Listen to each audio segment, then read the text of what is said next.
je m'appelle Romain Coiffec, je suis game director de White Knight. Bonjour, je m'appelle Axel Crétinon, je suis l'environnement et le FX artiste de White Knight. Bonjour, je suis Sébastien Renard, je suis scénariste spécialisé dans le jeu vidéo. L'équipe derrière White Knight, c'est beaucoup de collègues rencontrés à travers plusieurs expériences, notamment chez Midnight Entertainment ou chez Atari, sur des projets tels que Alone in the Dark 5, Remember Me ou encore Life is Strange. Donc, White Knight est né à l'époque où je travaillais sur Alone in the Dark 1, le remake, qui allait être avorté un peu plus tard.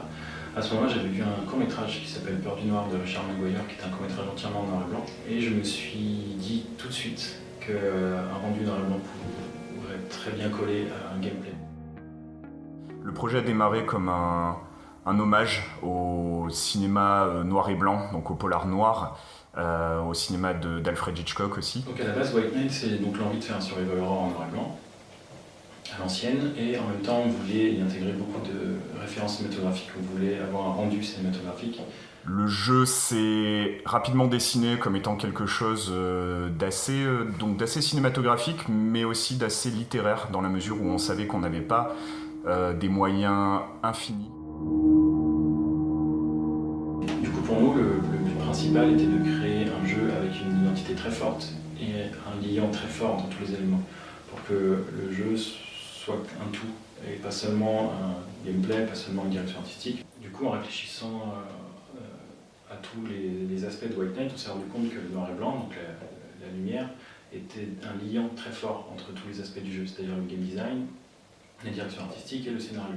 L'histoire du jeu a été énormément influencée par la période de la fin des années 30 qui coïncide avec la Grande Dépression. Donc White Knight parle de ce passé-là qui est toujours vivant aujourd'hui, mais il en parle à travers toute une symbolique qui se développe, une métaphore autour d'une famille qui se disloque, une famille noble qui se disloque, autour de l'émergence de la figure d'un psychopathe qui devient peu à peu en fait l'incarnation de ce capitalisme aveugle. Je suis arrivé à la fin de la pré-production, donc Romain Coiffec avait designé tous les niveaux du jeu. Donc la première mission du jeu c'était de trouver des settings différents, d'avoir différentes ambiances. Du coup c'était ensemble de trouver à chaque pièce, à chaque étage, un univers différent pour qu'on puisse se repérer. Comme le jeu est uniquement en noir et blanc, il faut qu'on puisse se repérer au mobilier, aux tapisseries et aux tableaux. L'identité des objets se passe à travers la découpe. C'est-à-dire que le gros du travail a été sur la découpe, non pas sur la texture, bien entendu, puisqu'on était en noir et en blanc, mais sur la découpe, ça veut dire qu'avec une ombre, avec une allumette, avec une lampe, il fallait qu'à la découpe, on comprenne quel était l'objet pour pouvoir se repérer dans le manoir. Le jeu a été reçu de façon assez marquée, assez divisée, parce qu'en fait, déjà à la base, White Knight se voulait être une proposition forte. C'est un jeu indépendant qui permet de faire des choses avec plus de liberté. Et une approche un peu vieille école du genre qui ramenait à Resident Evil ou encore plus avant le père de tous les jeux d'horreur d'aventure qui est Alone in the Dark, le premier du nom de Frédéric Reynal. C'est pas un jeu très casual dans le sens où il propose quelque chose, il y a des partis pris forts, donc il y a des journalistes notamment qui l'ont reçu de façon mitigée. De l'autre côté, on a eu des critiques extrêmement enthousiastes de gens qui ont justement encensé l'aspect artistique, la prise de risque, la cohérence du jeu dans le ton, donc comme je disais, la narration et le gameplay qui sont parfaitement imbriqués pour transmettre un discours le plus cohérent possible et le plus immersif pour le joueur.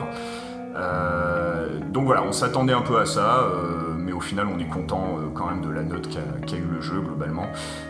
Et ensuite du côté des joueurs, là on a surtout les réactions positives, des gens qui nous ont écrit spontanément pour nous dire à quel point ils avaient aimé le jeu, ils avaient aimé se perdre dans cet univers noir avec toute cette symbolique et cette profondeur qu'on a cherché à amener. Donc c'est assez touchant, d'autant que pour nous c'était un peu la première fois que ça arrivait, d'avoir des gens qui se livraient à nous, certains qui qui nous ont même dit que le jeu avait changé quelque chose pour eux, les avait accompagnés dans des périodes parfois un peu difficiles de leur vie, ce qui est quand même paradoxal quand on voit la noirceur du jeu, mais je pense que justement on a réussi à y mettre un peu de lumière et je pense que cette lumière les a touchés aussi. Donc ce contraste, et puis bon, on sait que aussi dans les ténèbres il y a une forme de catharsis. Voilà, on a été vraiment agréablement surpris et touché par ces joueurs qui faisaient la démarche de nous contacter pour nous dire j'ai vraiment adoré votre jeu, qui est quelque chose d'unique. Et donc c'est là qu'on se dit que finalement ce projet qui a démarré autour de quelques bières dans un bar, un projet fait entre amis, a fini par toucher des gens donc aux quatre coins du globe.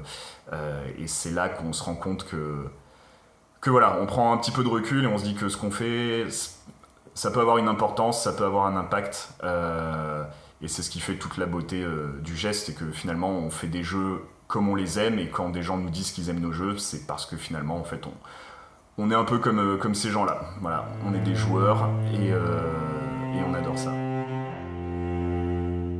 Ce qui fait qu'on était très vite contactés pour réaliser d'autres jeux, notamment pour la réalité virtuelle. Dans ces conditions, on a créé une seconde société qui s'appelle Parallel Studio, composée de toute la team créative derrière White Knight. Parallel Studio donc, a réalisé Dark Days, qui est un premier jeu qui a été fait édité par Oculus. Here I am, lost again. If Tara was here, she'd ask how the hell I can get lost in a place that basically has one road. Hey, I need your ID card.